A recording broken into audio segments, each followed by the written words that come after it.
हाय मु Jyoti welcome to my another mini blog. तो song मैंने किछि दिन हम वीडियो आसी नथिला आउ आजिर दिन स्टार्ट होची गोटे हेल्दी ड्रिंक रो। तापर मु चलिली टिके हेयर रे ऑयल मसाज करबा पई आउ गोटे चुटकी रे हे जाइथिली मु रेडी माने गाधै पाधै के आसिके मु ठाकुर पूजा करबा पई चलिली।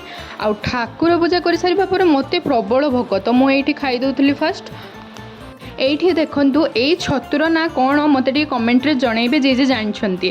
तापर मु आज दिन बेले पखाल खाइकी सोई जाइथिली आउ देखु देखु हे जाइथिला संध्या 5टा आउ उठिकी मते मिली जाइथिला ई जेम्स चॉकलेट। संध्यारे छात उपरकू नगले कौन चलिबो तो मु चलिली एठी टुंगु टुंगु करी छात उपरकू आ देखंतु एठी केते सुंदर व्यू देखा होची। तो तापरे मो पछे पछे आसी हाजिर हे जाइथिले निशा मैडम पुणी नेई कि स्नैक जिंस माने कुरकुरे लेज एई तो आम जीवन।